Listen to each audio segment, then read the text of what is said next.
Okay. So we're live now. Okay. Hi, everyone. I'm Dave. I'm the one who put together and manages and runs ScoutsTracker. I'm the coder, the marketer, the chief bottle washer, the support guy. So it's me. Any email you send to support at ScoutsTracker comes to me. So tonight I wanted to go over at a relatively high level the group commissioner edition, or the commissioner edition with special emphasis on the group functionality. I'll try and keep it fairly quickly paced. As Mike mentioned, if you have any questions, just send them in chat, and if they can answer them, that's great. If not, they'll interrupt me and I can answer it. And I don't mind interruptions, but just try chat first. Okay, so I will share my screen.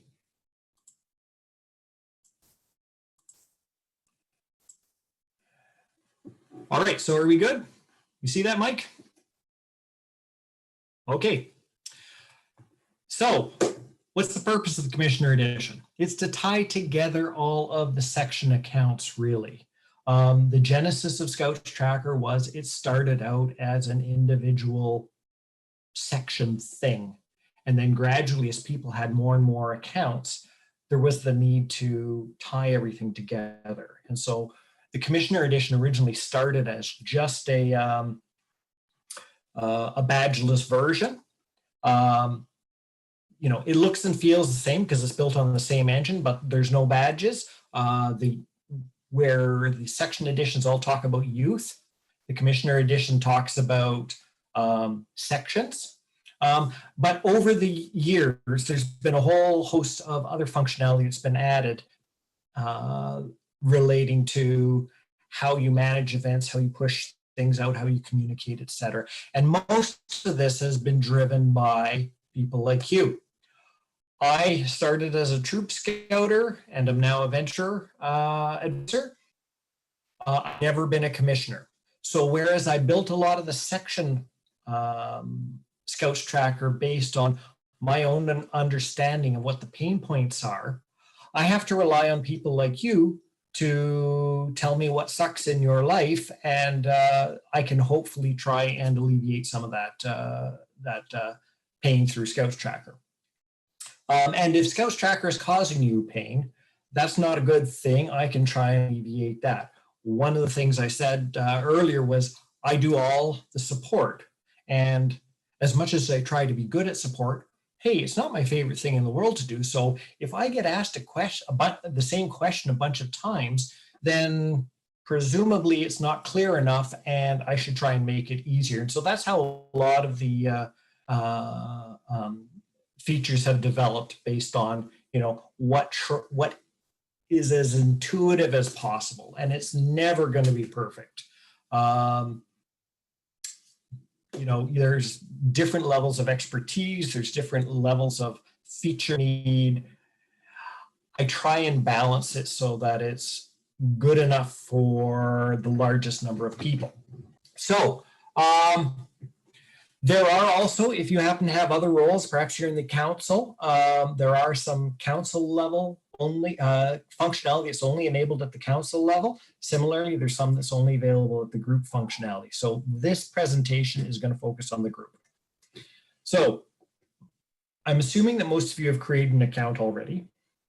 For the most part, when you create it, if it's a new account and a new group, it should automatically be flagged as the official account. There are some cases where multiple people have created ScoutsTracker accounts, and then we've got two for First Muddy Paw. Which one is the real account? So there's an official flag, and having that flag set turns on a lot of functionality. So one of the things is when you try to approve an adventure application form, you may see a message that says you're not the official account. It's super easy to change. Just go into account, public profile, And there's a toggle to say, yes, I am the official account. As I said, it enables the adventure application form approval. It also allows you to create newsfeed posts for your group, and it allows you to create and configure the website. So some people have their own homegrown websites. That's great. Some people use WordPress or other things. That's fine. If you want a quick website that is always updated with all the latest troop news and all of the events, you can actually do that from ScoutsTracker. I'll talk about that a little later. There can be only one official account group per group. If someone tries to make themselves the official, they're permitted, they'll go ahead, but there will be an email notification sent out to all stakeholders, all the people at the previous group. So, if your registrar decides, oh yes, we should have an account, and you've already got one, and well, make it mine the official account, then the other people will know, and they'll say, hey, we've already got one, let's ditch your account and we'll go back to the original. Now, one of the things, when you have an official account, you can designate a single single login to be the, well, I call it the master login. The master login has some extraordinary permissions. The person who is the master can connect to any of the accounts in their group. So you can just go, if you are the master, which you set by going to account, and there's an actual item called master login, click on it and pick which login you want to be the master. Once that, then that person, when they look at account sections, they'll see a little connect button beside each of the account names. You can click on that and you're instantly connected to, say, the PAC account or the colony account. There's no need to be given a login to that account. As the master of the official group, you can do this. And this is particularly useful when there is a complete turnover in leadership. Your beaver leaders all rage quit and they head out, and then you've got no one left to administer the account. As the master, you can step in and say, here's the new volunteer team. From the section's perspective, they'll see who the master is and they can't delete it. So your access to this account as master is protected. Anyone who is the admin can be the master. So if you are a GC and you're not super comfortable with technology and you've got a scouter who's willing to take this on, you can make them the master. Just it's entirely up to you, but there can be only one. Okay. If you've not been keeping up with the news, there's a pandemic going on. So we have support in ScoutsTracker for setting the pandemic stage. So this can be set and is typically set at the council level. For example, Mike will set it for battlefields, and that will set the default stage for every single group in battlefields. But it can also be overridden. So if there is an area that's in a particular hotspot, or there's an area that's actually quite safe, then even though the council may be at stage 3, you can designate one area or some groups as stage 4, etc. It's the council will make its best assessment based on public health units, input from public health units, but there may be times when there is a mistake made. I'm in Ottawa. We've got in Voyageur Council, we have a few of our groups on the Quebec side of the river. They're all in stage 1. The rest of Voyageur is mostly in stage 4.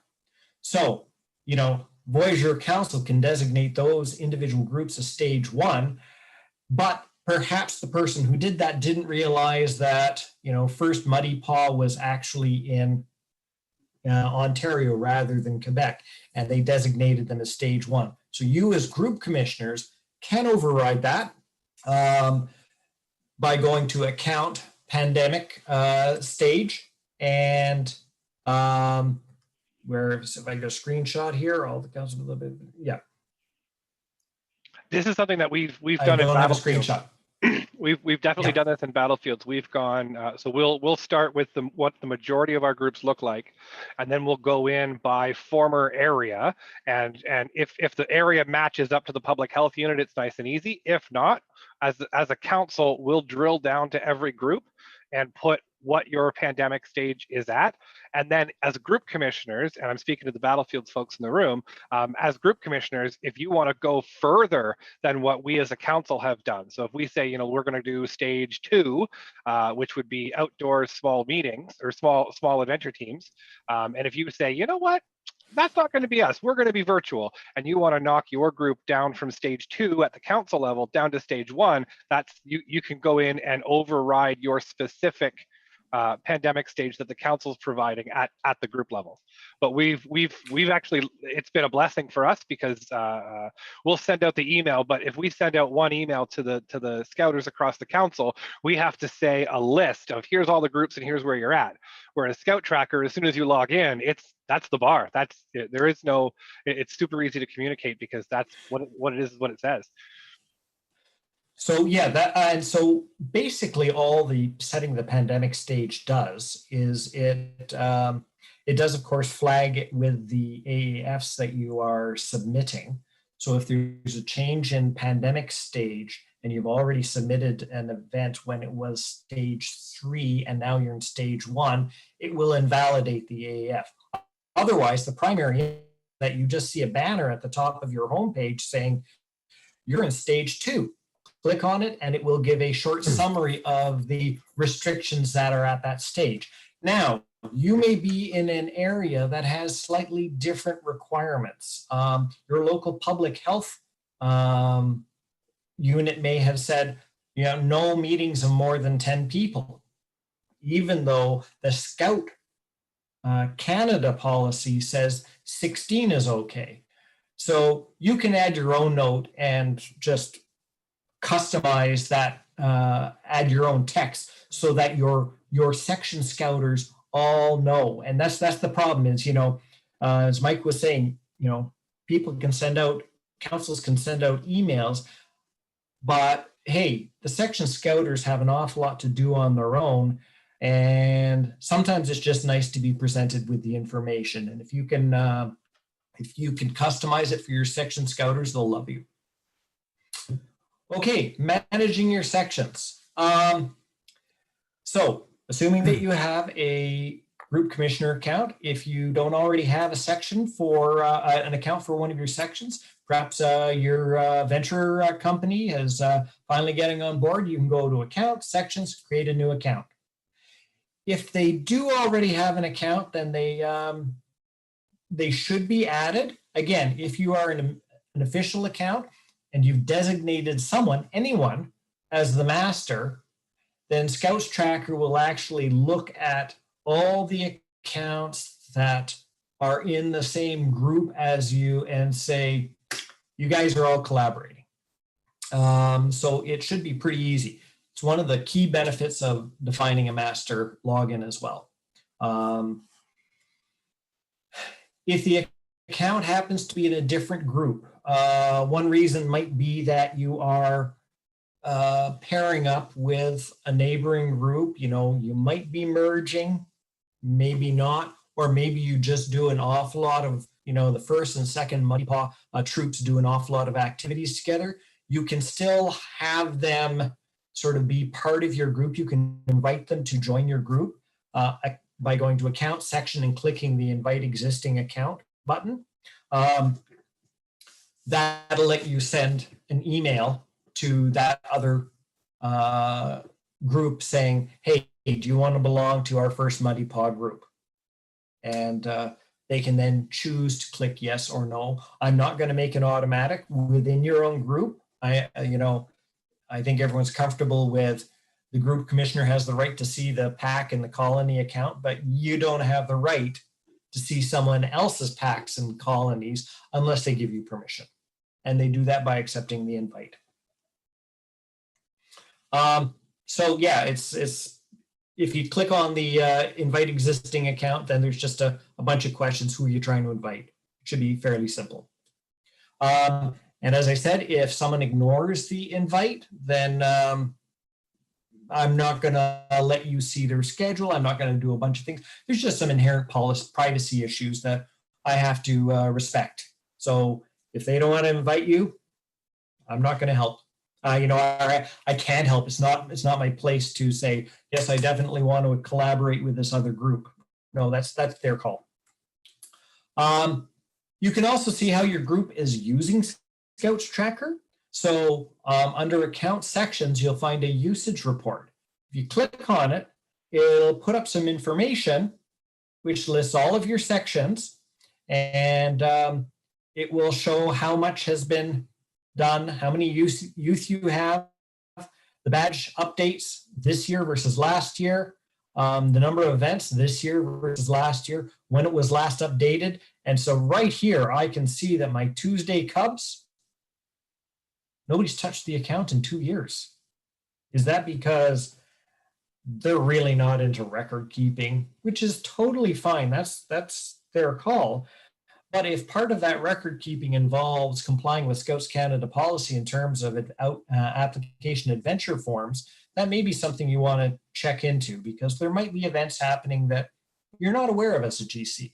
So, in a perfect world, we all play nicely together, but there are times when, you're not the boss of me is not only a toddler concept, it sometimes does play into volunteers. So you can take a look at this. Sorry, you're going to interrupt, Mike? Or Yeah. Julie had a question about kind of sections and reports. I'm wondering if where'd Julie go? Julie, are you there? Hi. So I'm wondering if it's possible to print a report of the activities. I know I'm also a colony scouter as well as the group commissioner. So one thing I would like to do is to print like all of the meetings by theme, whatever the meeting has been labeled as, to print a report of all of those things for a given section, for instance. Is that possible to do? Yes. So within a section account, for example, your colony, you can go to reports, events, and you can look at all the meetings or look at all the camps. You can also, from the schedule, the calendar, at the top, there's a bunch of, there's an item called options. Click on it and you can change it to an agenda mode as opposed to a calendar mode or a list. I guess it's not called agenda, it's called list view. And then it just shows one event after another in chronological order. So you can do that. But I think if you're looking for a report, try report all events. Thank you. Okay. And Dave, just John has a question about the last year column. Is the last year column year to date or whole year? It's all based on scouting years. So ScoutsTracker defines a default scouting turnover year as August 15th. Why is it August 15th and not September 1st like Scouts Canada says? Well, that's because an awful lot of groups run end of August, welcome back events, getting people pumped for the next year. And historically, there have been a lot of events that occur right at the end of August that really logically should be part of this year. There's some canoe trips that happen in August, but typically those are in the first couple of weeks of August. Most people don't run their, big summer trip at the very end. It's not perfect. If you really, really want me to override it, I can customize that for each group. But it's just a little bit of manual effort for me. And I think at this point, about 4 groups have wanted it changed out of, all across Canada. So it seems to be a reasonable default. And so the events last year are from August 15th to August 15th. And then this year is just the last 4 months, but year to date. that good? Yeah, that sounds really good. There's another question here just about, as things are changing now with our registration, going January, like our calendar year registration versus our scouting year. But I think that's going to be a pretty muddy conversation. That's a money thing from Scouts Canada. It almost all groups have been operating with, the scouting program is still based on the 4 cycles. Fall, winter, summer. So it just gets real messy and ugly if you try and change it. Most people did move their youth up in September as they were expecting. They didn't hold the youth back in the old section. So for most people, I think it's just business as usual, except for the financial aspects of collecting registration monies. And I think that actually works really, really nicely if we keep the scouting year as that academic year, because if we're moving up the youth in the fall, then they're moving into the new program having paid registration up until the end of December. And so your new Cubs, if you do your move up, swim up, and start your scouting year in September, while you've got your youth trying out the program on the latter half of last year's membership, if that's the case. So it's not like there's a hard financial break in years in that September time when there's so much else that we're competing with. So I think that calendar, the scouting calendar, as it always has been, works really well if the registration calendar is offset from the scouting calendar. So I think it might be a really nice complement. Okay, so yeah, I was just saying, if in this example here, if we've seen that no one's signed into nobody's updated the data in the Tuesday Cubs for 868 days, and nobody's actually signed in the account for 292 days, something's going on. You may know the reason, or it may be the section's imploding. We had instances where a scouter developed an illness and just wasn't able. He was one of these who was spearheading the group, and no one else was stepping in, and at which point that's a clue for all the support people or the GC to say, hey, something's not happened. It's kind of stalled. What's going on? So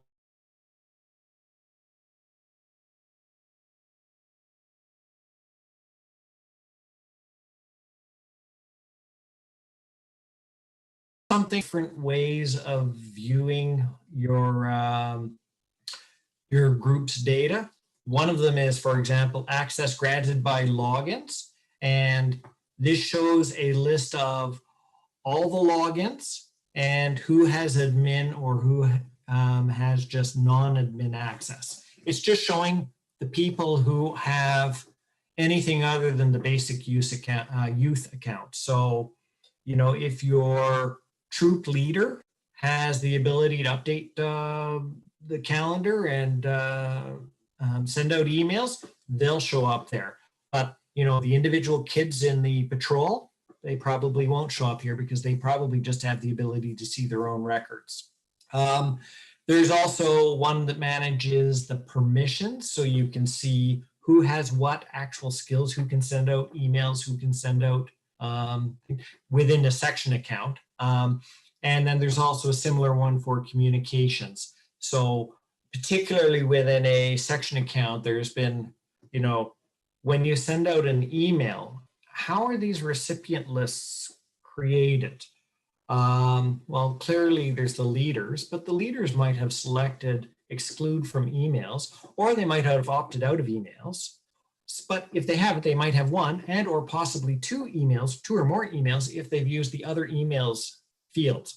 Similarly, each youth is really a mini mailing list of their login emails plus any extra emails, because you might have mom and dad being able to sign in and see the Beavers records, but you could also have stepmom wanting to be CC'd on all the messages about events, but she probably doesn't need to sign in and see the youth's records. So all these, and then of course you can also have people who are BCC or two recipients And so getting an overview of this was somewhat difficult. You had to dig down to each one. So as of today, there's now an email and communication item under account, which in a tabular view hopefully shows all the information that you might need.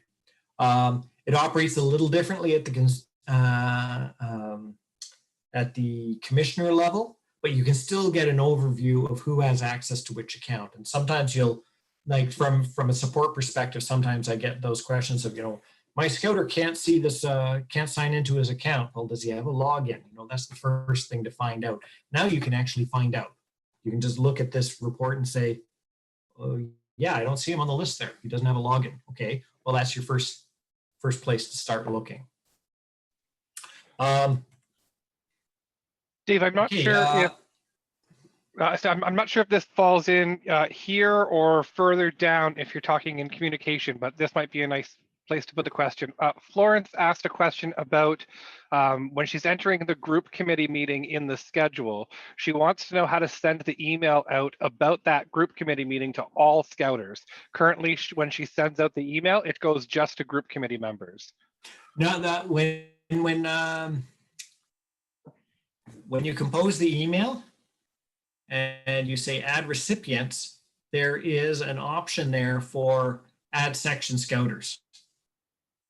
And that will go to all the section Scouters in all of the sections. Or alternatively, you can go add recipients and click quick pick and just select the deselect include parents and include everyone. And you can individually select which groups you will get it. And that way that the section Scouters from just say company and troop will get the message. So it's quite flexible. Just under add recipients, you'll find there's options. You can even create custom mailing lists. So if you have a group of 8 people who are planning the next CJ, four of the troop leadership youth leadership team, and 4 of the or 3 of the troop scouters, and 1 of the Cub Scouters who's going to move up. You can create a mailing list just for those 4 addresses, and then you can use it for all of your CJ related mails. Jennifer also noted in the chat that if you add it to the schedule and you ensure that you have collaboration set up, you can push it out to all the Scouters as well. I will get into push in just a second. Group-wide import from My Scouts. A lot of groups, they just have their individual Scouters import their roster. By the way, you never need to do an import from My Scouts. That's a convenience function only.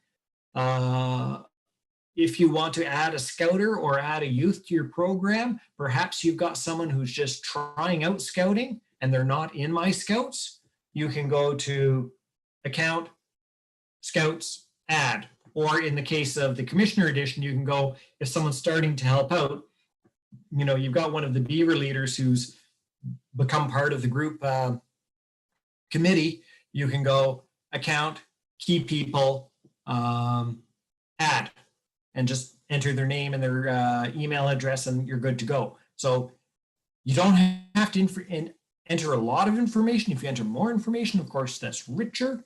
But you can just get away with name, email address, save, and that'll be good. But for your entire group, sometimes, or for an entire section, sometimes it's easier just to pull in everything that My Scouts knows. So if you go to Account and click the My Scouts, Import from My Scouts button, you'll get a bunch of instructions for how to go to My Scouts and generate a membership listing as an Excel file, which ScoutsTracker can then slurp in, read, and create records as necessary.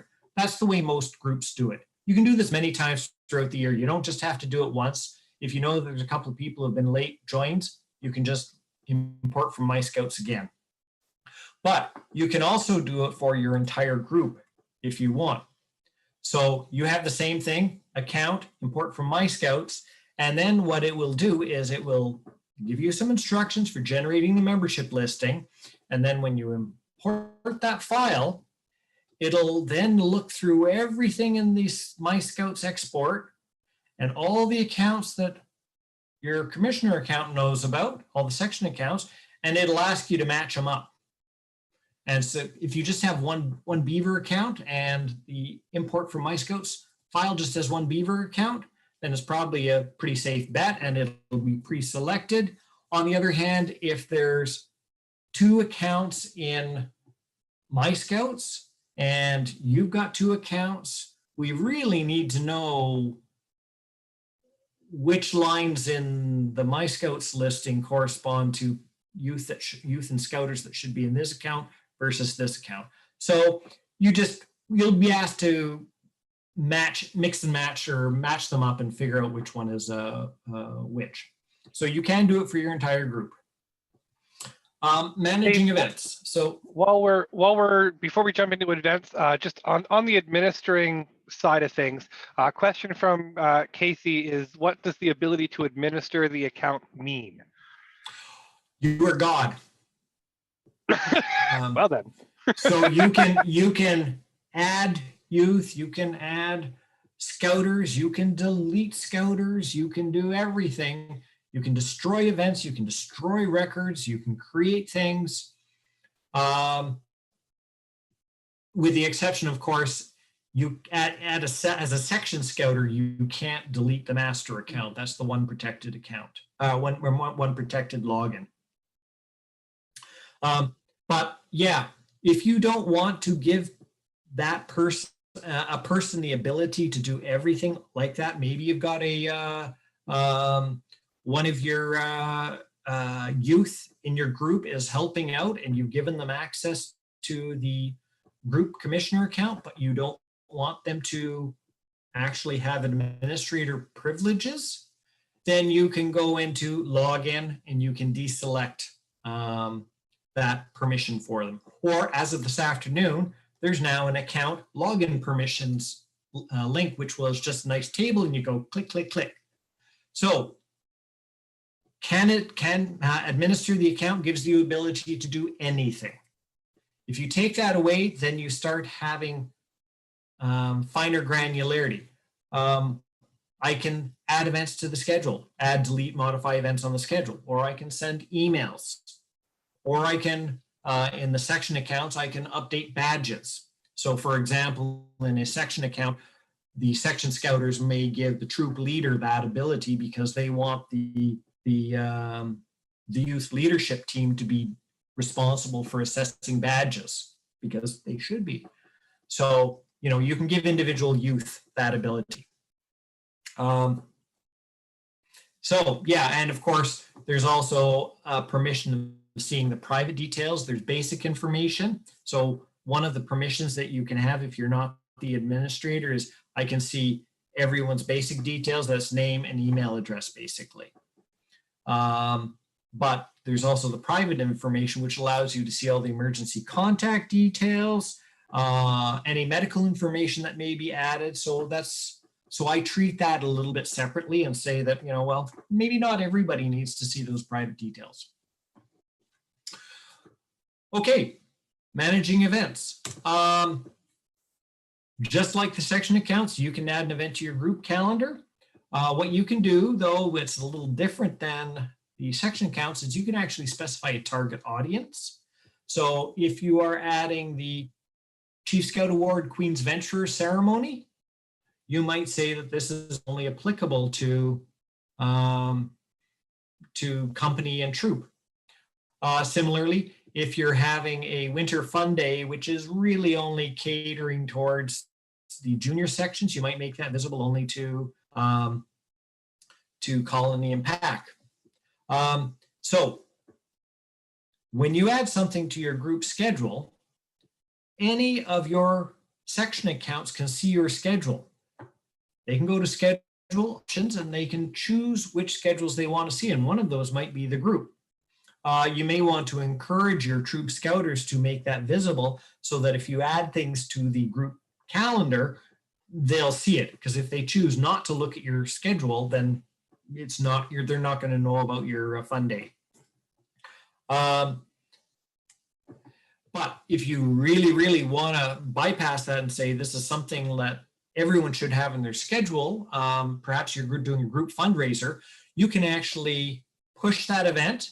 So you can have an event that you can see on your calendar, your group commissioner account calendar, and you can say, I want all or some of the accounts to have this, and it will be added to their schedule immediately. And it doesn't have to be just your event, the one that you've created, the group event. If the venturers are, for example, planning the junior fun day, winter fun day, you can push their event out to the colony and pack and or troop. It's up to you. So as long as you can see an event on your group committee calendar, you can push it out.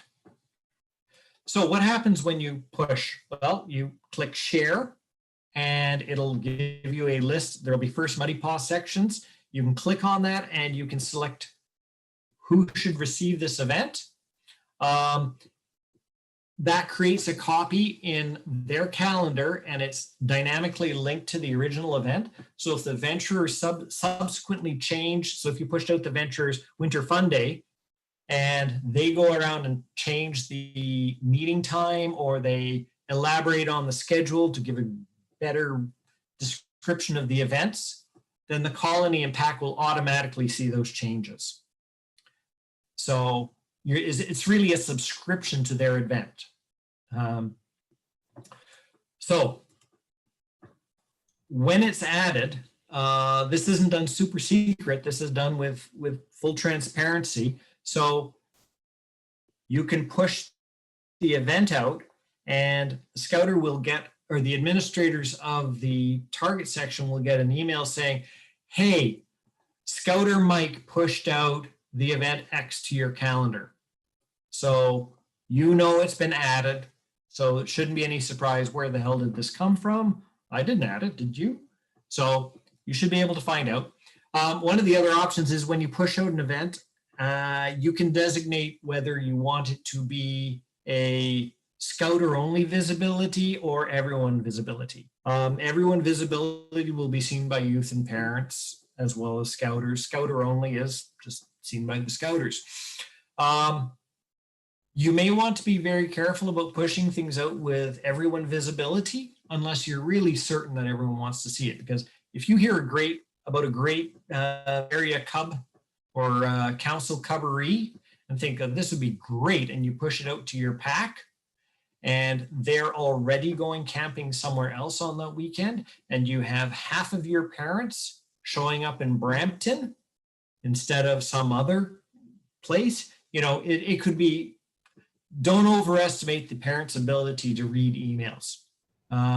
So if you think that this is an interesting opportunity that might appeal to the troop, just push it out with Scouter only visibility and the pack Scouters can make the assessment of whether they want to show their parents. They should be ultimately in charge of that. So you can push things out with everyone visibility, but use that with discretion. Here's a little workaround for something that's not too great in the current implementation of group events. And I acknowledge it. It's a longstanding pain in not only my butt, but group commissioners as well. If, as you know from the section accounts, and I'm assuming most of you do have some familiarity with ScoutsTracker as a section account, when you create an event and you specify that it's a 2-night camp or we're going to go on a hike, ScoutsTracker automatically pulls in a whole lot of related requirements and saying, well, if you're going camping for 2 nights, it's going to impact Scout camping skills 1.12, 2.13, 4.15C, whatever, I don't remember the exact numbers, but there's all the badge requirements in the outdoor adventure skills that are tallies and need to be updated. Similarly, you've got things like community service hours generally should increment the tally in the the top section awards. So when you create a section event, ScoutsTracker looks through and says, yep, I found all these badge requirements, so I'm going to add them as related requirements for this badge, for this event. as a scouter or the youth who's organizing this, they can turn around and add other ones saying, oh yes, we're also going to do weather detection and other things that might be associated with trail skills or winter skills, etc. And they can add those. But it requires having the badges. And this commissioner account doesn't have any understanding of badges. I'd like it to, I'm not there yet. So when you create a group camp event in the group calendar, it's not going to have any related requirements. So when you push that out to all the section accounts and invite them to the group camp, afterwards, when the scouters try to give credit, there's no related requirements. They're going to have to manually enter them all. Sorry, that's a pain in the butt. I appreciate that. But what you can do is, as I said earlier, you can push out any event that you can see. So maybe you get the Ventures or the Scouts to be the champion for this event. They create the all sections account.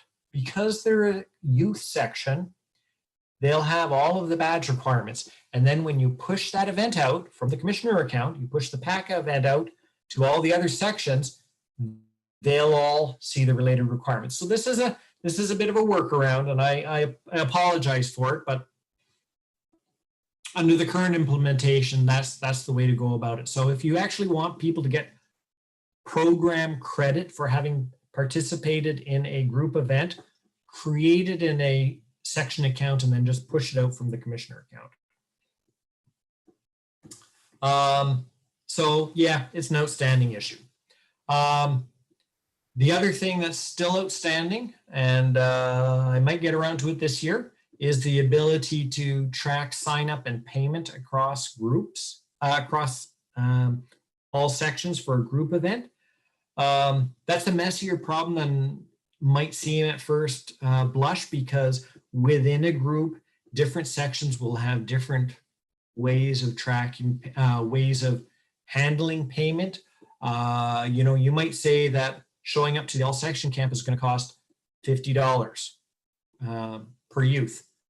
But maybe the troop scouters have said, yeah, but we don't have our adults volunteers pay for events. So we charge the youth $60 to cover offset the fees. Or it might be the Ventures are trying to get some, buy some new canoes. And they may say that, yes, we have a voluntary sort of tax that we put on all our events. We charge $5 extra for every single event, so that over the year we pulled together $1,200 in money that's going to go to some new canoes. So you've got different groups who are charging different people different rates, and it suddenly becomes really difficult to manage that from just the group account. So for the time being, I took the easy route and said, each individual section can do it. So yeah. Also, in terms of outdoor adventure application forms, each group has to fill out their own adventure application form. You can't do a group-wide adventure form. There's a couple of reasons for this, one of which is, well, is it appropriate to have the group commissioner do, and the duty of care is the responsibility of the section scouters. And so, really, they should be defining it. They're the ones who are communicating with the parents. They're the ones who have done all the interaction. They're ultimately responsible for filling out and being the scouter in charge, which is a required position. Luckily, ScoutsTracker tries to make it as easy as possible to fill out an outdoor adventure application form. So if you've pushed out an event, it's already got all the description in it. It's got the location. It's got the travel information, etc. So really all the scouter should have to do is click create an AAF, submit. So if you've done the prep work and given them all the information, the effort it takes for them to fill out their own adventure application form is absolutely minimal. And the other thing is, if you have a group meeting only, it's not a section youth meeting, there is a problem that right now the group committee can't create AAFs. that's pretty simple. Just call it a pack meeting, a Scouter only pack meeting, and everyone can show, and then you can submit an AAF that way. So, Dave, just really quickly, group commissioners, that's a really good thing to note there, how easy it is to submit your adventure forms, okay? Bring that up to your Scouters as much as possible, because it's easy for them and it's easy for you. And just recently, I gave you more tools so you can track how things are going.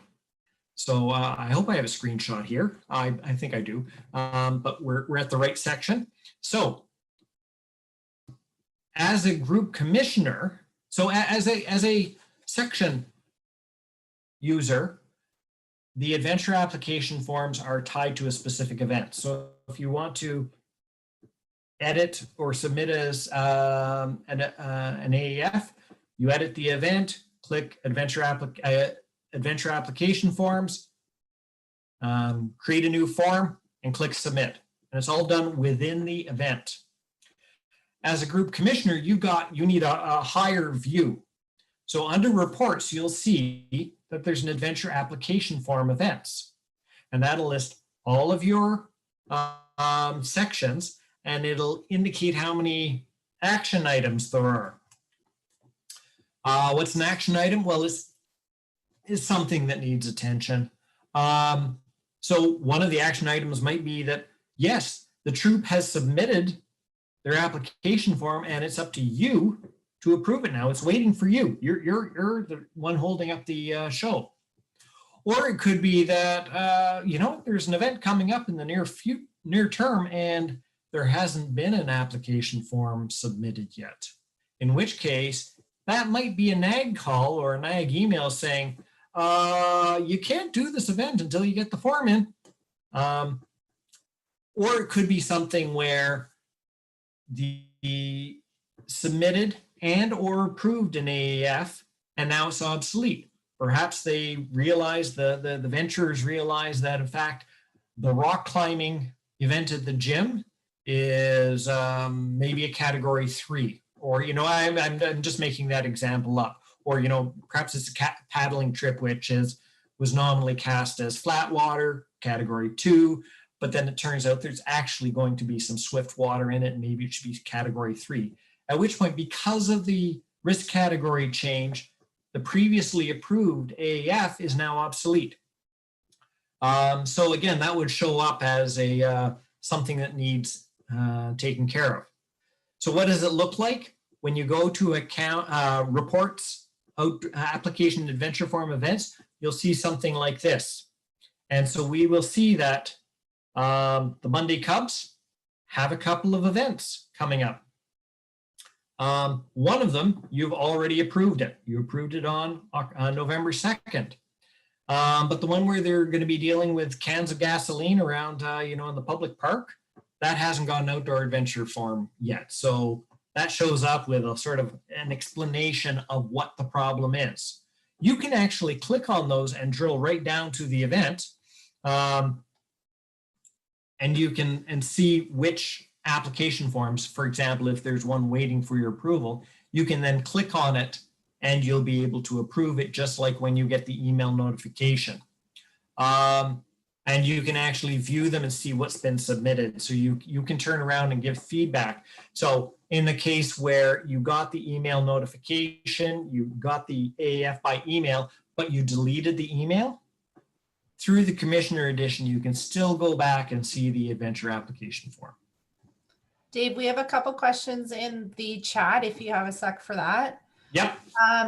Julie would like to know if it's possible to have this section AAF information pre-populate, the stuff that's the same, the council, the group name, etc. Is there a way to link that onto the account so it pre-populates on the AAFs? It does. Julie, it should. Yeah, no, it pulls in the group, it pulls in the event name, it pulls in the date, it pulls in the council, it pulls in the scouter in charge, it pulls in the program description, it pulls in the travel plan, it pulls in the attendees if you're using sign up. So it should be almost all there. The only thing you should need to do is click the checkbox saying, yes, this is appropriate for the youth. Yes, the use of knives is justified by the event, etc. If it's not populating any of that information, please send me an email to support@scoutstracker.ca and tell me what your section is. Like, are you first Muddy Paw Cubs? No, just don't say first Muddy Paw, because I don't know which age group you're with, and which actual event that you're having a problem with. That lets me drill down and say, oh shit, there's a bug. And you know what? There are bugs. I do my best to fix them as quickly as possible, but it's software. So, I mean, I fixed 2 bugs today. So yeah, there's still going to be more. Well, we got to keep you doing something. So, you know, Sorry? we have to keep you doing something. So. Oh, I know. Yeah. Otherwise, I'd just be on the couch eating bonbons and watching Netflix, right? Jane also has a question, but I think you've kind of answered it. She wanted to know to do it if you to utilize the AAF, if you had to have something built into your schedule first, if the event had to be into the schedule first. Yes, it does. Yep. So that's how you get the pre-populated information on your AAF. Yeah. That's how you can write them easier. Jane and Julie, Yeah. make sure that your event schedule is all up to date. Now, keep in mind that you always have the ability to make an event not visible to the youth, right? To make it a scouter only. Mm-hmm. There's a couple of reasons you'd want to do this. One is that it's a group committee meeting and no one but the scouters are interested in that. Or it could be that we're planning this awesome trip for the summer, but we're not sure if it's going to go. We've still got a lot of planning to do. Once we're ready, we'll flip it and make it visible to everyone. But for the time being, it's a bit premature. You may want to do the same thing with, section scouters may even want to do the same thing with their meetings. It looks great if you have a calendar of events with descriptions of what you're going to be doing. And, the titles say, meeting 14, we're going to be doing knife permit. Meeting number 15, we're going to be building quinzies and planning your winter camp, etc. If you just say meeting, it's a little bit boring. Or if people look ahead at the schedule and they see absolutely nothing planned, you're actually better off not showing that meeting. And once you've fleshed out a little bit of details, then flipping it and making it publicly visible. Okay. Two more questions here on AAFs. One, do AAFs stay only in our group or is it sent to Scouts Canada? And a second one is, can tour permits be done? So do they only stay, so once you approve, once as a GC, you approve the event, then the whole task of archiving it is, you're liberated from that, and it's automatically submitted to Scouts Canada, and in some cases, the council also gets a copy of them. So no, it doesn't just stay in your group. Once it's approved, the pre-approved ones are not visible by anything. It's the signed, electronically signed copy by the GC that gets archived. So you don't have to worry about having an embarrassing description. By the time your GC approves it, hopefully you've gone through the process of sanitizing it. The other question was, what was the second one? Can tour permits be done? Yeah. So you can designate for an event that it requires a tour permit. This will then impact the AAF, add things, but ultimately, at the end of the day, you still need to get national approval. And so it still involves sending the form to national and getting a signature or an approval email from them. So for those cases, it's not something the GC can, they can do their approval, but they can't do the national approval. And national doesn't have a similar capability where they can electronically approve a form. There's nothing preventing it. It's just they don't. But I think So Go ahead. you have to go through the manual process, but once you got your approval, go into the event, go to adventure application forms, and there's a toggle at the top that says this has been approved outside of ScoutsTracker. Then it gets rid of all of the warnings saying, oh, you don't have an AEF. And it's just saying, yeah, you got it done manually. And I think that there's another question here about emergency response plans. Seeing if the emergency response plans for junior and senior sections be put on ScoutsTracker. And I think that's a similar thing where you can create it as a PDF and attach it to the form, and then you've got it approved through the commissioners. Yeah, ultimately, I think it would be great if we could do it, and it would be great if we could sort of have some stored ones so that, hey, every time I go to Camp Blue Water, that I can haul out that existing emergency response plan. Yeah, not there yet. There's just,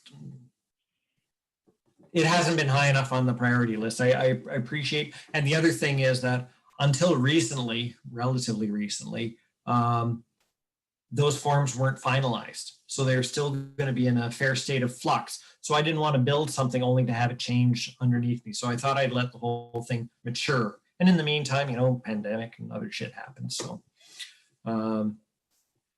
yeah. So, communicating with members. There was a question about that earlier. Can someone refresh me what the question was?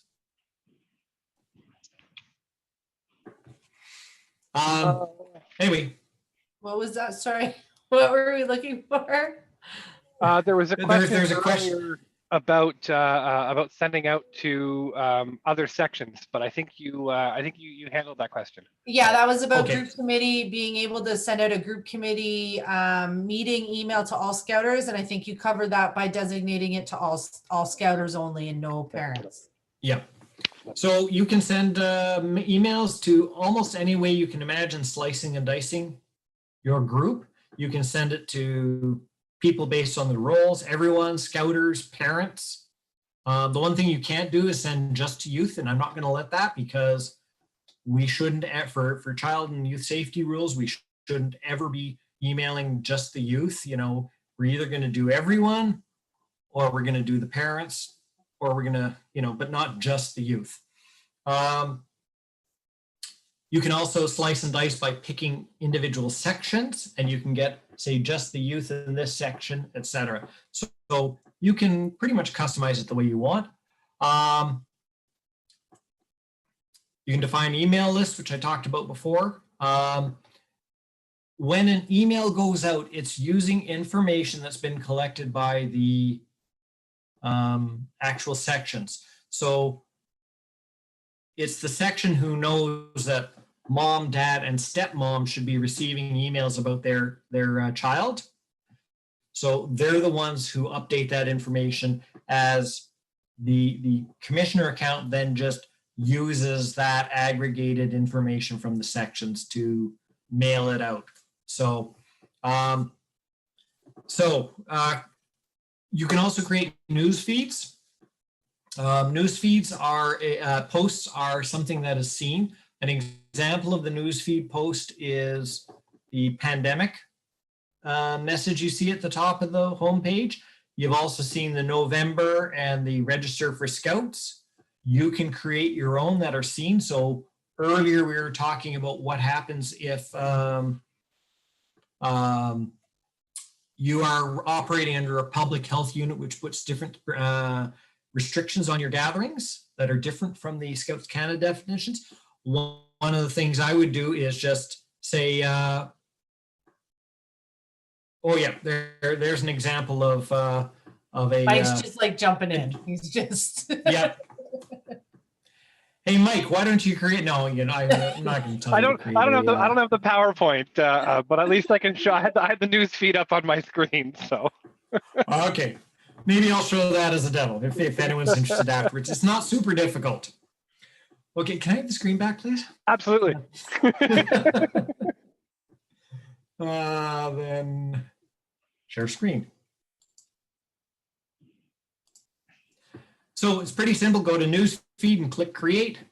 You can create posts that are seen by some or all of the members in your group. So you can slice and dice it by role. So you can say you just want it to be seen by the section level, so just troop and company. This might be something, maybe there's a wilderness first aid course that you heard about and you just want to tell them.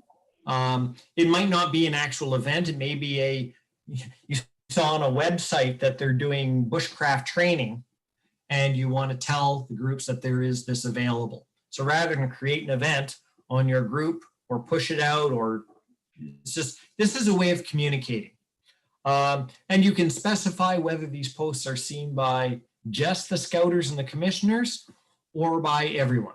And obviously everyone means youth and parents as well.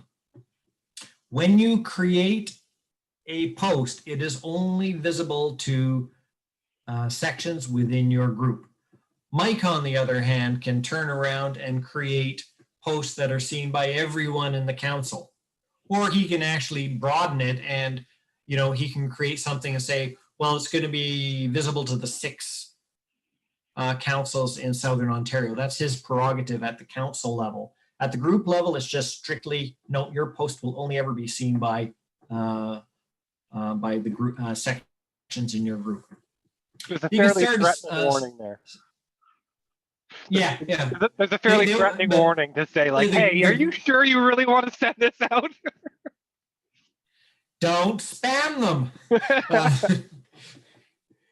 But from your group perspective, it's pretty clear. It's going to be seen by your group only. You can also put a start and stop date, because there's nothing worse than seeing, oh, yes, you know, our upcoming winter fun day is happening, and seeing that message still in May, you know. So just when you create a post, pick a reasonable start and stop date, and it'll automatically be hidden as soon as the stop date hits. And of course, it won't be visible until the start date, so you don't have to worry about logging on Friday night to make sure that it's visible. You can do it on Tuesday and just say, start showing it on Friday. You can also sex it up by putting in a nice banner image. There's an action button, which is, you know, highlighted. So, and you can specify what happens when they click on that. So if you want to take people to your group fundraiser Shopify page, you know, you can have that link go to that page. Of course, members can hide the post if they don't want to see it, but they can always go to home news feeds and they'll see all of the posts. I alluded to the instant website. I mean, I've built lots of websites in my life, and, you know, it's great. Everyone loves it. It looks great. And then the next thing you know, the information's all a year out of date. And or you started building it and it had a particular look and feel that's somewhat dated now. And, you know, people just aren't contributing because they've got other things to do. So you can use the Commissioner Edition to create a simple website that contains a calendar where parents can select which sections they're interested in. You know, the parents have kids in cubs and beavers. They're only interested in that. They're not interested in the venture schedule.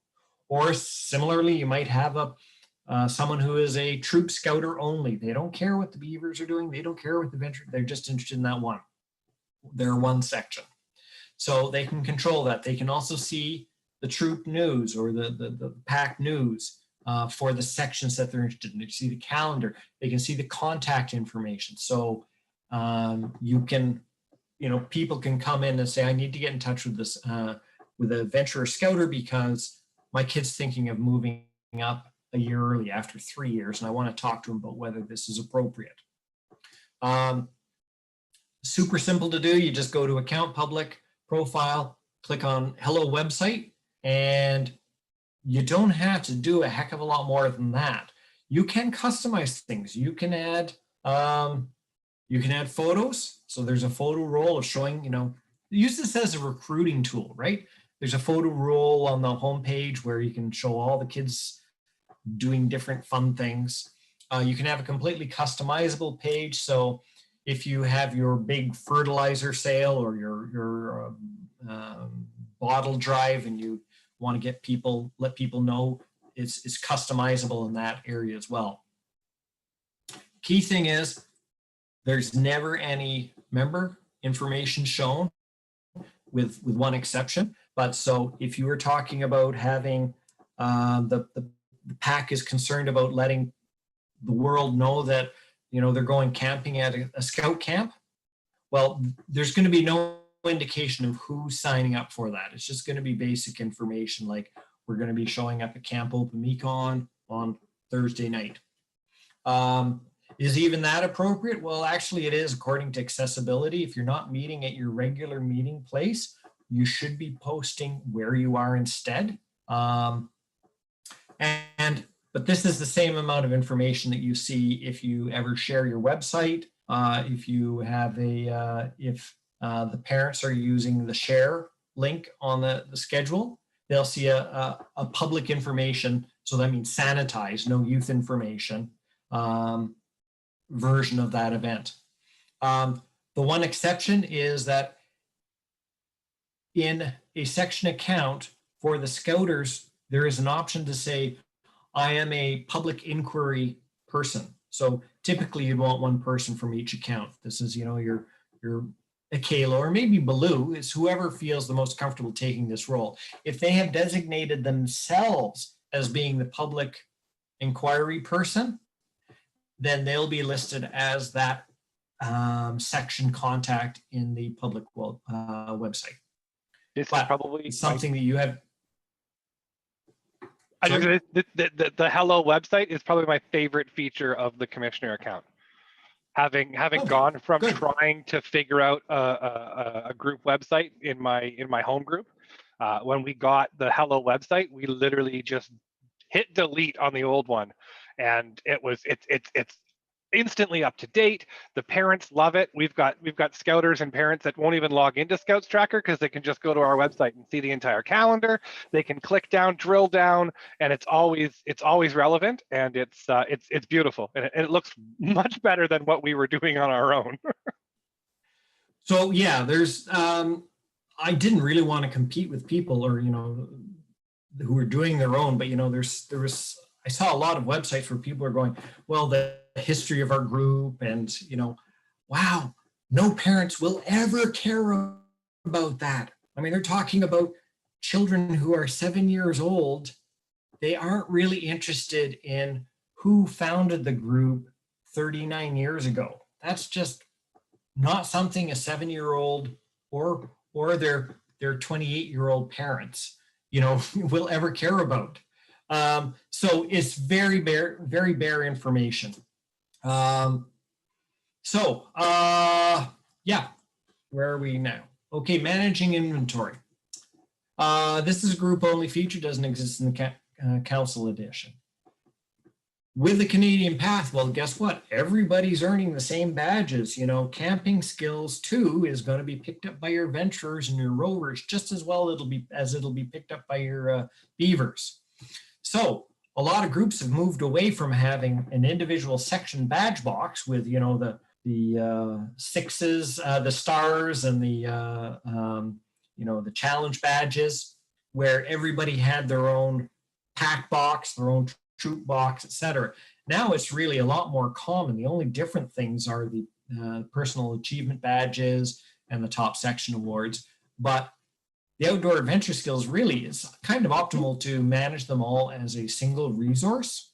So you can go into inventory and you can say, share my group inventory. And then you have the option saying, well, do I want to share the outdoor adventure skills badges? And so once you do that, all of the packs see the group's inventory. I didn't need to do air quotes for that. They'll see the group's inventory. So if you say you've got 17 badges, the pack will see you've got 17 badges. The troop will see you have 17 badges. When the troop hands out 4 Camping Skills 2 badges, the group's tally or stock will get reduced down to 13. And then the company and the colony will all see that you have 13 badges. If the Beavers then hand out 2 of them everyone will now see you are down to 11 badges.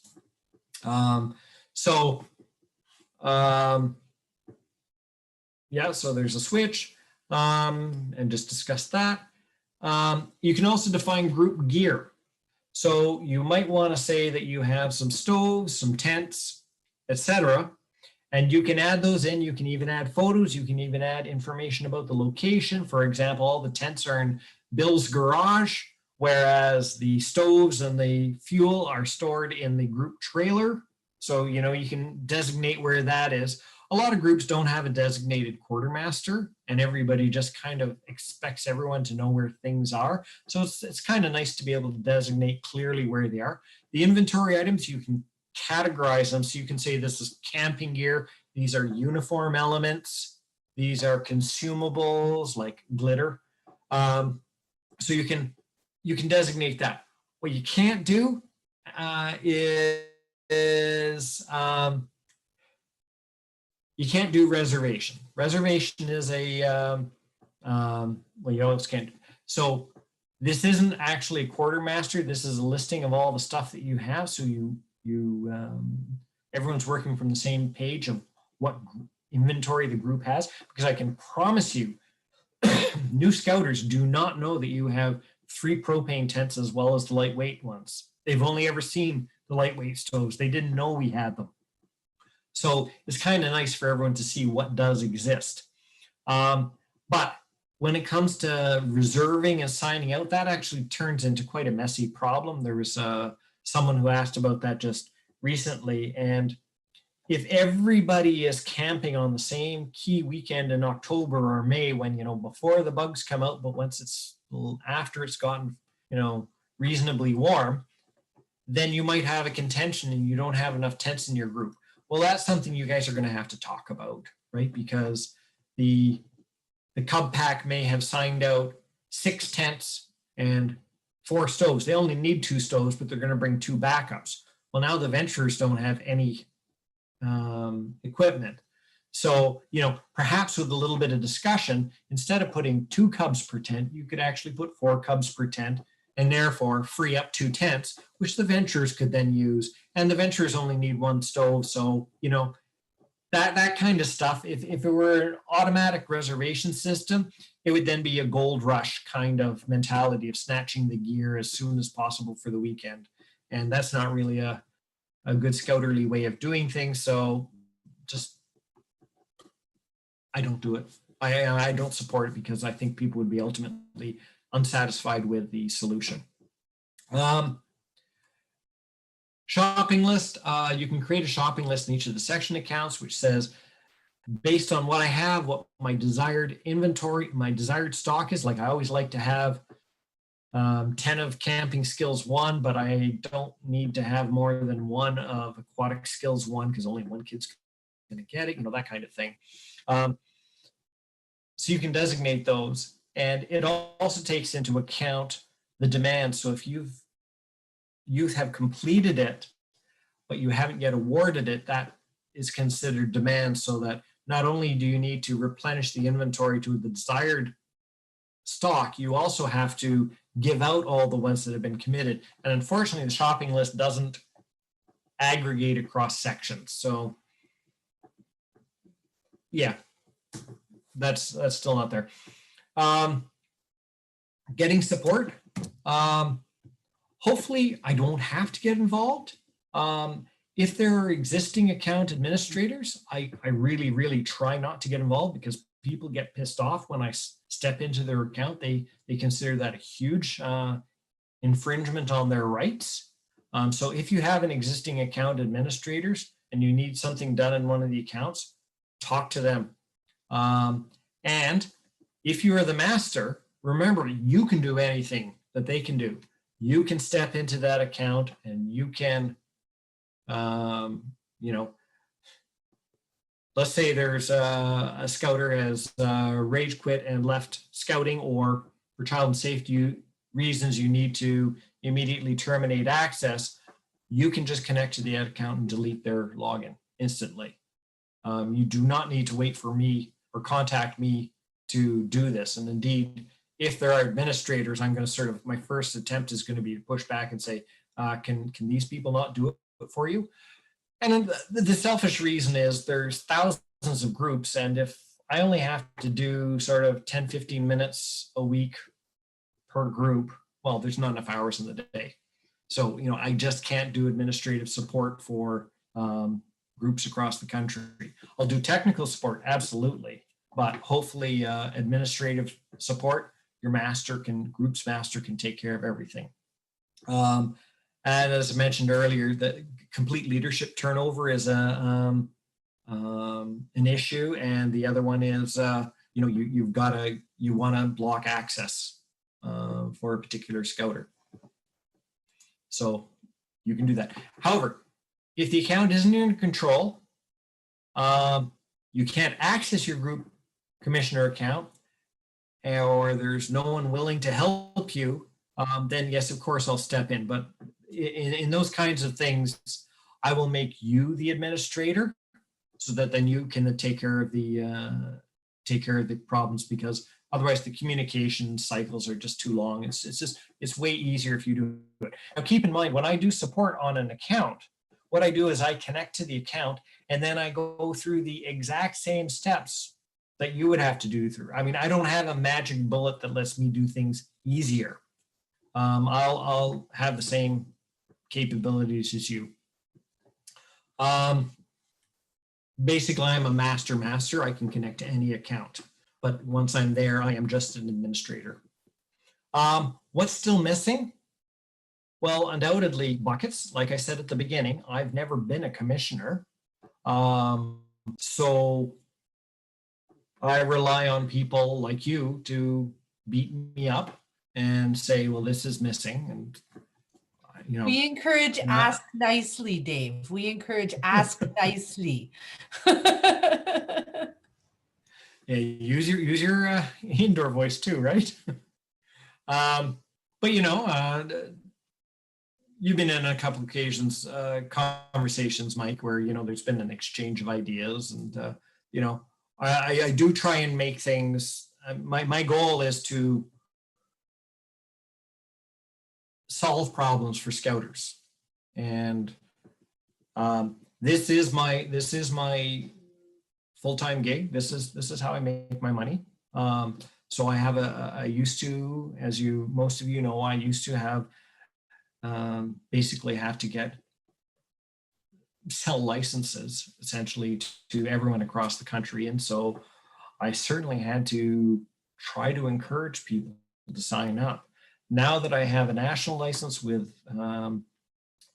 Scouts Canada, I try and keep them happy, but my best bet on getting this license renewed on a year-to-year basis if you guys are happy. So there's still that whole customer satisfaction thing that I really am sort of aiming for.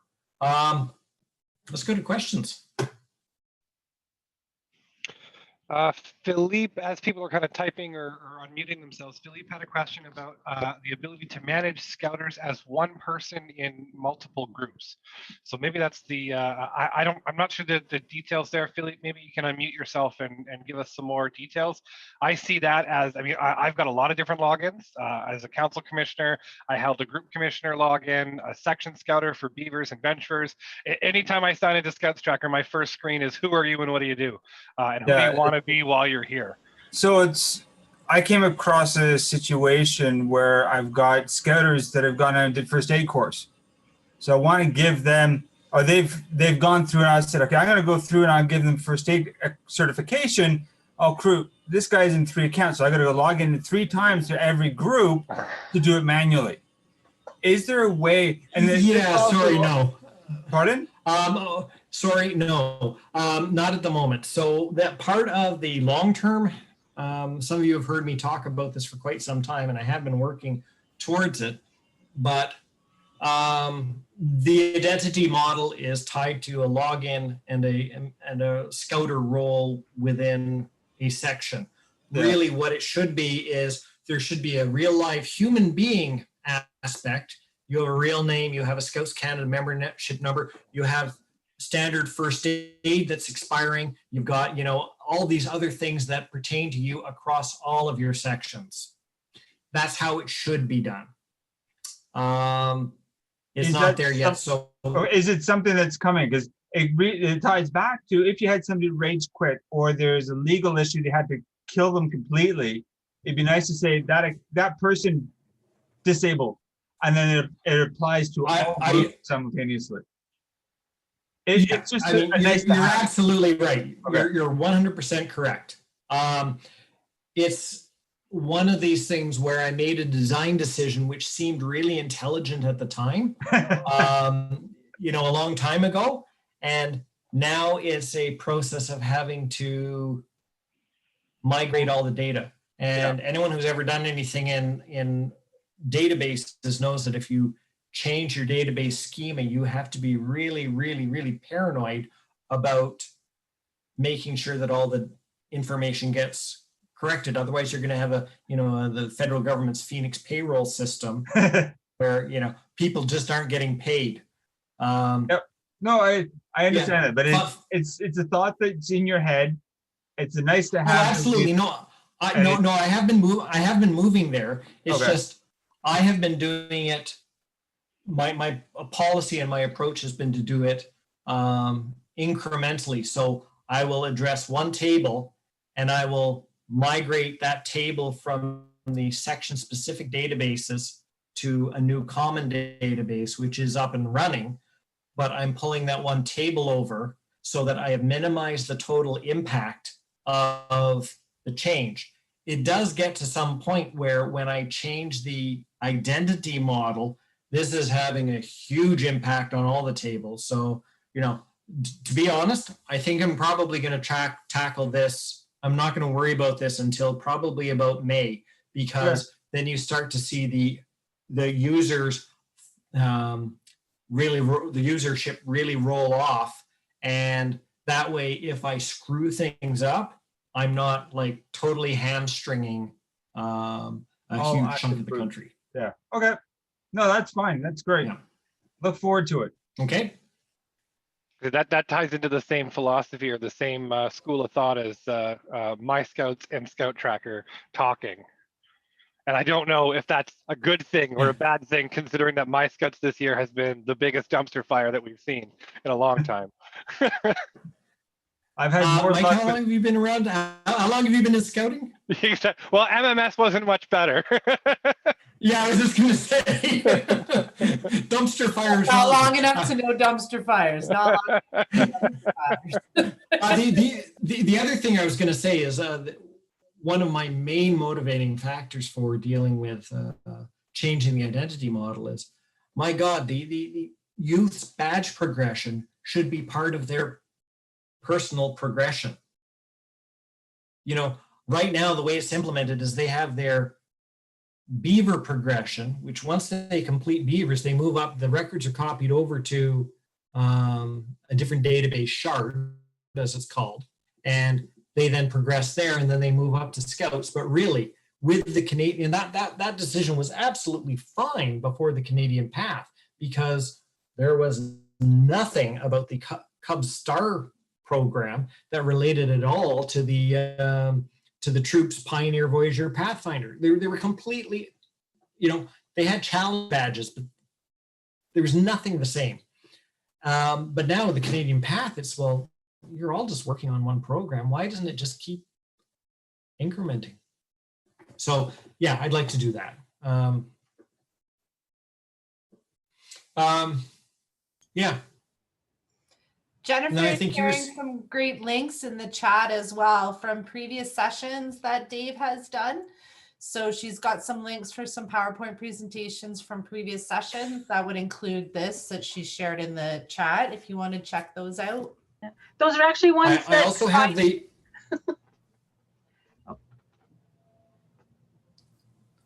Sorry, these are ones, my internet's kind of sketchy. These are ones that we did for the November, just last month, and then ones I did for the Central Escarpment in the spring. And the ones for the Central Escarpment are a screenshot, like to do a task, every screenshot you need to do it. and I've been trying to keep them up to date as Dave's changed things. So if you're brand new, that might be helpful for you, as well as the Facebook group documents.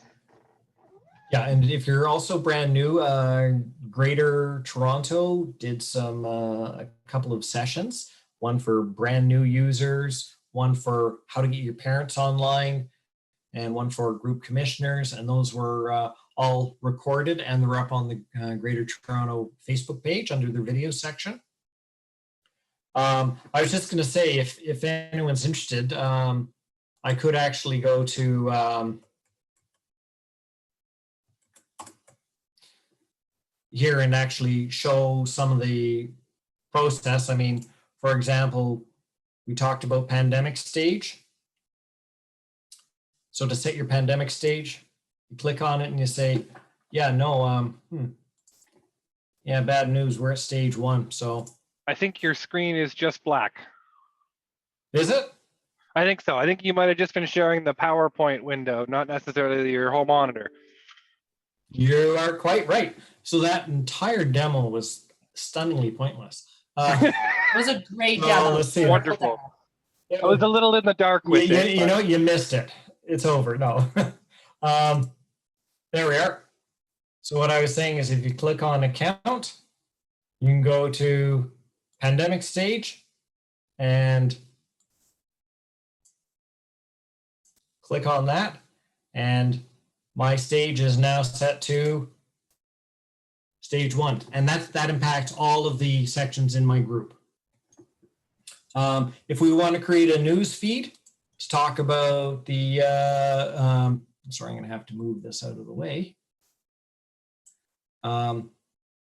To advertise our bottle drive, we say, what target sections does this apply to? The default is all. We'll leave that as that, but we could have also said, well, yeah, we're not going to make the beavers go. They can't, you know, they're not strong enough to lift cases of bottles, and, you know, they get underfoot and bite your ankles and stuff like that. Who's going to see this? Well, we want everyone to see this. When does it start? By default, I just pick from today for another 30 days. So we'll pick some dates, and I can add a banner.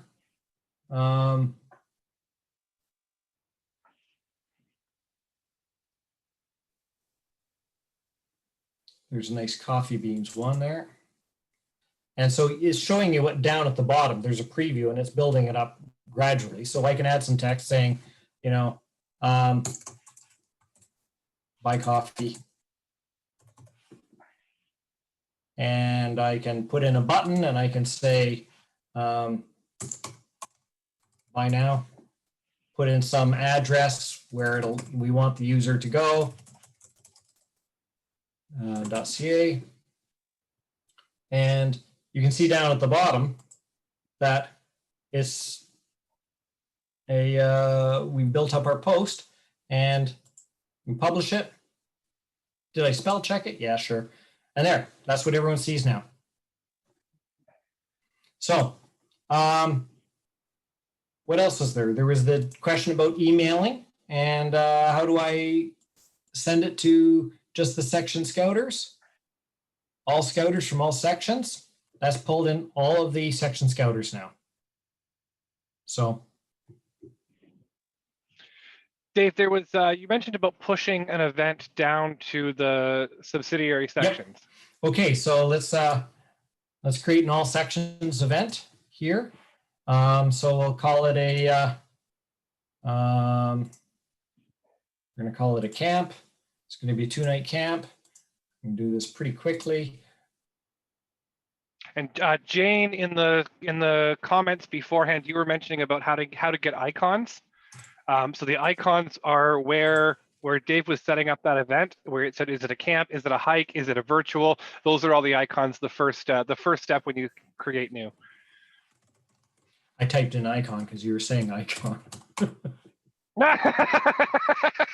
So we'll call it group. It's icon camp. We can use, there's some recent, we'll have our camp at Camp Opamicon up at the orchard. pick the date, everything. And we can enter in our description. And we're good. So we created our event. Now, if we want to push it, we click share, push to first Muddy Paw sections. Who should see this? Well, gosh, everyone should see it. I've defined a custom grouping label here. You can also say, I want to see my sections by the section level. So click them all and say next. And who's going to see this event? This is one of the things where, you know, do I have the right to make the PAC parent see my event? Well, in this case, we talked about this event at the group committee and everybody's on board. So we definitely want to see, you know, and generally ScoutsTracker tries to make sure that you don't accidentally make a fool of yourself. So, you know, there's enough warnings in there saying, yeah, are you sure you want to do this? You can customize a note. Here's the base information. And then it tacks on some other stuff here, including information saying that it's already visible to youth and parents. And hey, Scouters, if you don't want this to be visible to youth and parents, you can change the visibility to Scouters only and hide it. That's not going to stop. And then click push, and it will go out to those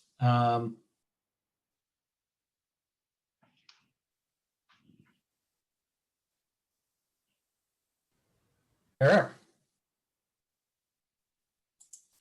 So everybody has that in their schedule now.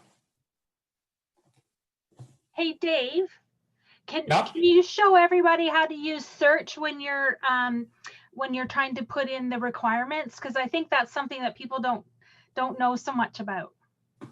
I can do that, but not from a. Oh yeah, you're in the group commissioner one. Sorry, I forgot. But yeah. So if we go to Scouts, let's just make sure I'm not connected to.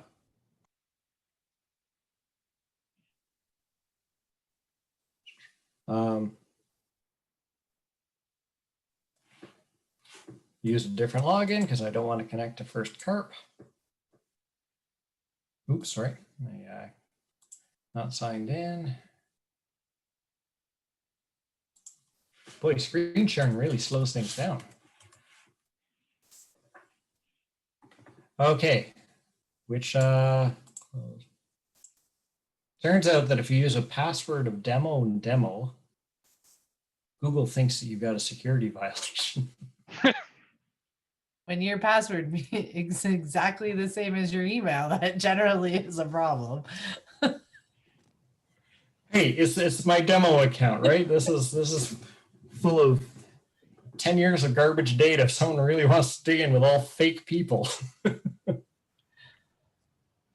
I just wonder what the badge looks like for First Muddy Paw.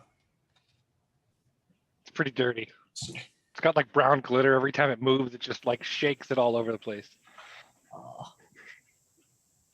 So I think the question was, if I want to find something that relates to, we're planning our winter camp, and you know what, I could look for things like menu. And these are all the badges that relate to menu. And I can go and I can see them, and it shows me where it's highlighted. Paddling skills 7. It'll even expand, you know, Scouts Canada has this idea of competencies, which are high-level statements, and requirements, which were detailed, and most people don't know the requirements exist, but ScoutsTracker will expand it out. If the keyword, that search word, is included in the requirements, it'll actually show you. So what you can do from a perspective, oh, by the way, here's our the group camp we added that was pushed out to us. See, it's defined by the group, and it also happens to be in, we're now in the Scout account. So if I were to add a hike,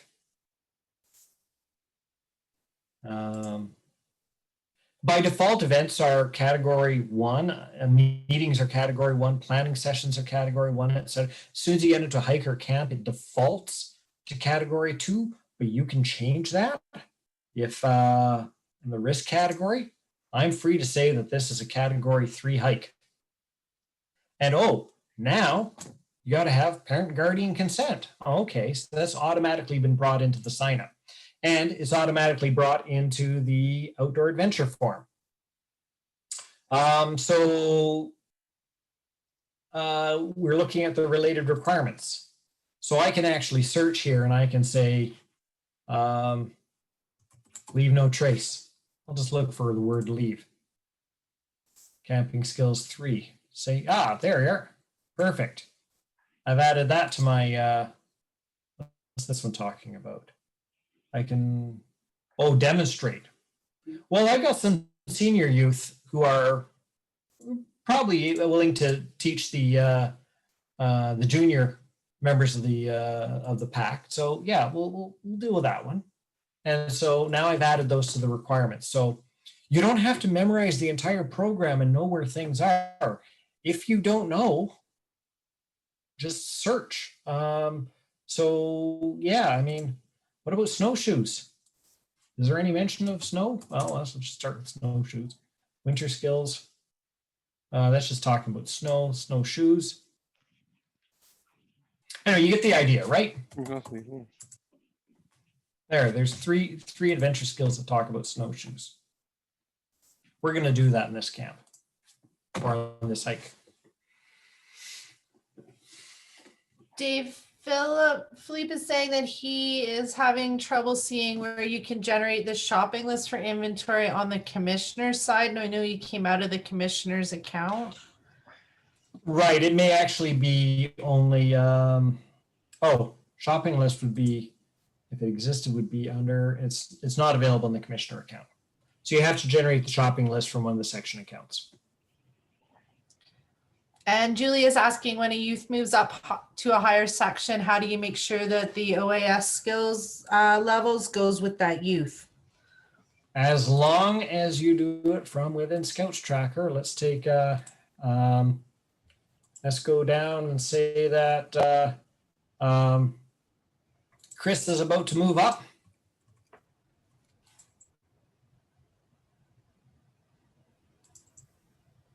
And I click the move link up to venturers. So I'm going to move it up to the first Muddy Paw company. And will this scout remain active in the troop? Well, yeah, because you know what? He's still working on his Chief Scout Award. So he's going to be involved in both for a bit. So I then click move up. And they're all moved, they're all copied. As soon as it finishes, they'll all be copied. Julie, the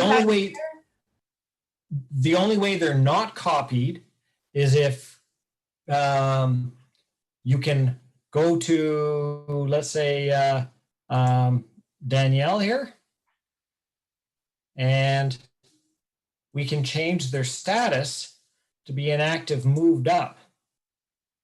And here, again, it says, wait a sec, do you want to copy their records up to the company, or do you just want to update the status in this account? And if you click this button, that's the only way that you will not get their outdoor adventure skills moving up with them.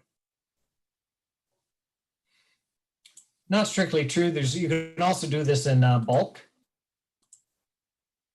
You can update multiple scouts. And I could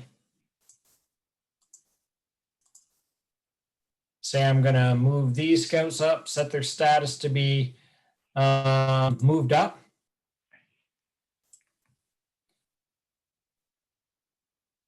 So, you know, that would just change their status.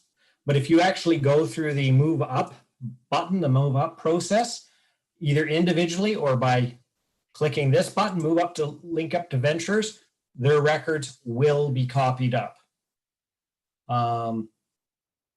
a lot of the times what happens is people will do an import from My Scouts, and My Scouts now says they're a venturer. So they look and they see an entry for Danielle, and they look and say, well, what happened to Danielle's records? They're all gone.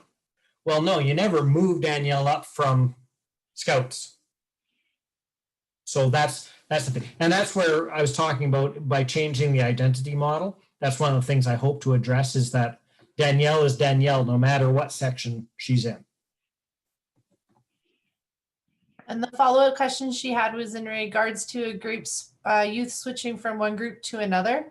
How do you transfer over information from one group to another? Exactly the same process. Kumar's moving, so we can move link. There's another one, transfer to another troop. So I can pick the other troop. Now, you need to have the section key for the group you're transferring to. So this will require a little bit of communication with, you know, if the youth says, oh, I'm now at such and such, that troop is going to have to give you somehow their section key. The section key is found under account collaboration. And it's this thing here. So I can now send this or email this to a scouter in Kumar's old troop, and they can transfer Kumar over to my troop now. Dave, is that something at the council commissioner level that I can look at? Or if I have key people within the commissioner account, can they find section keys from one group to another? Or is it going to require a group commissioner to talk to a specific group commissioner? That's an excellent question. I mean, I can just sign in. I can just sign in and see here. You can. And the answer is yes, yes. As a commissioner, you can see the section keys. Yep. So if you wanted to. So that would mean that your support scouters would also be able to see. So as a group commissioner, exactly. If you're accepting a youth from one group to another, and I can tell you if you're in battlefields, we'll definitely make sure that can happen, because we want to use ScoutsTracker pretty heavily, because it's got some pretty good functionality here. But talk to your relationship manager, and we can definitely help you with finding the section key, and it could be just a simple email.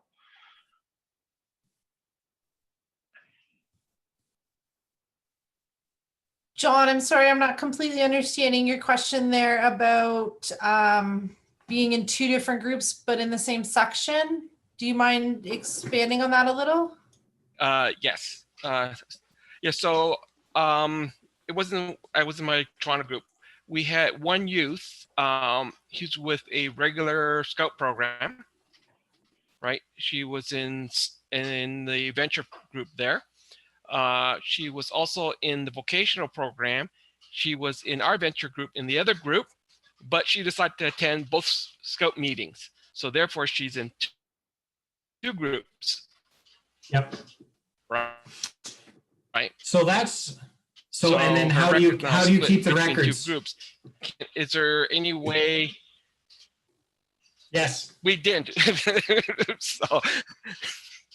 Okay, so there is a concept to handle this kind of situation. There is the concept of, sorry, let's go to youth section.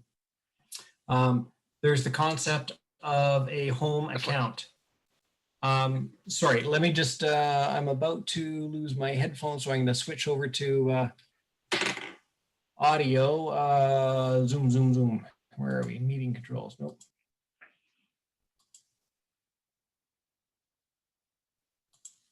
I am looking for.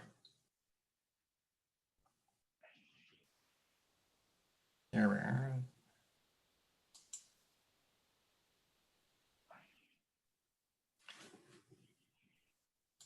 Ooh.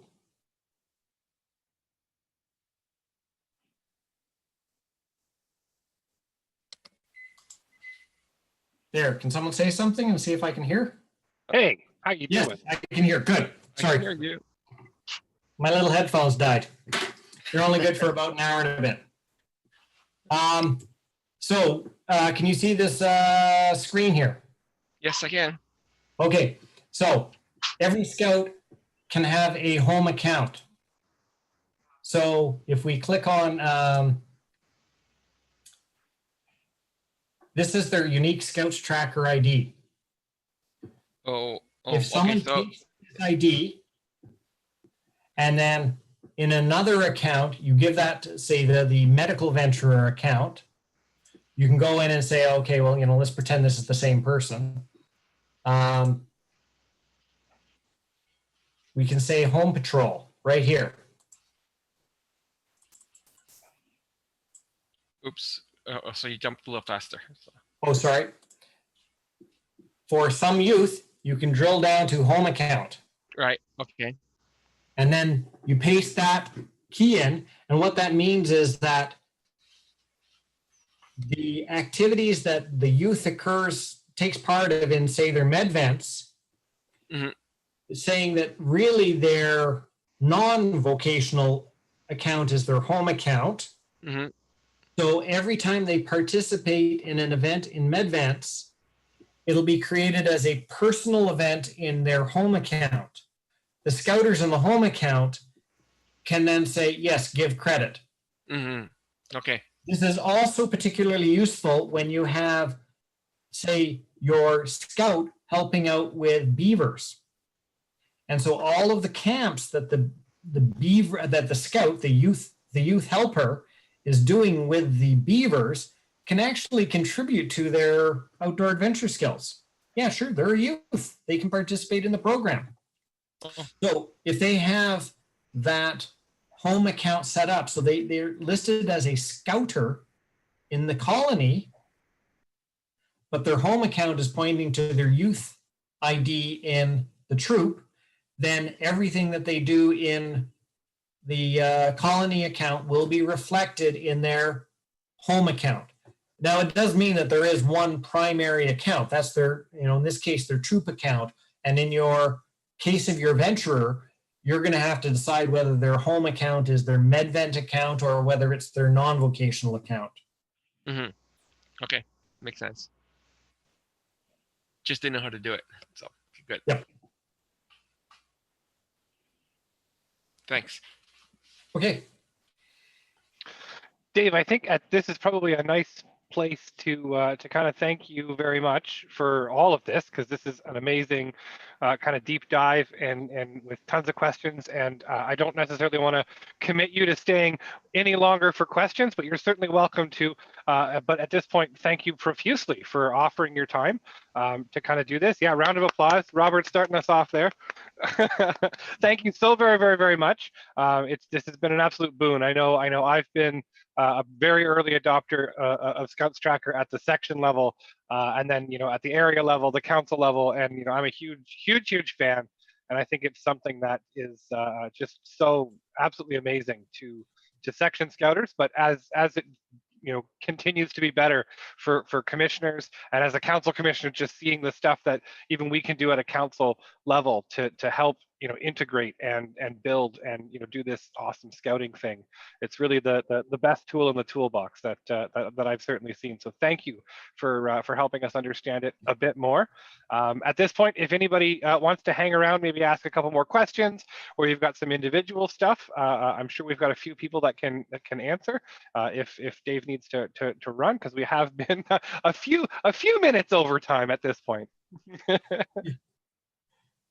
Yeah, I'm glad we set that timeline in the beginning of we're going to spend this much time tonight. Glad we had that talk. Yeah. Well, I think people are dropping off, so why don't we call it a night?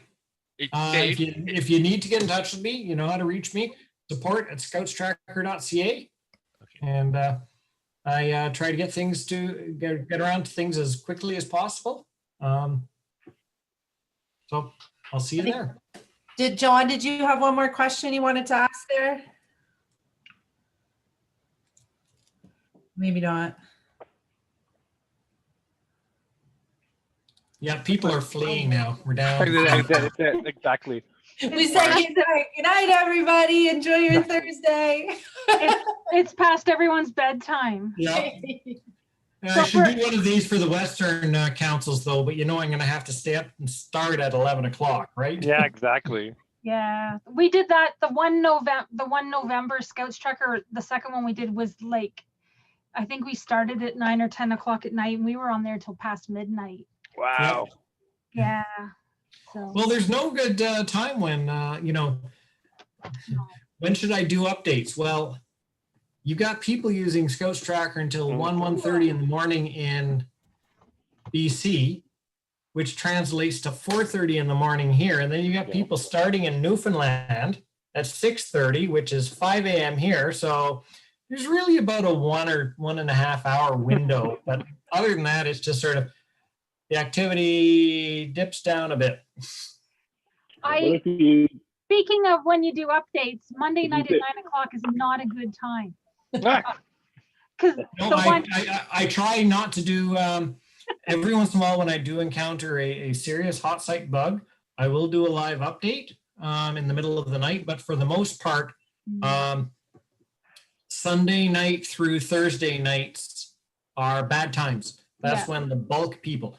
Friday nights are surprisingly inactive, and Saturdays are all just like, I don't know what people are doing.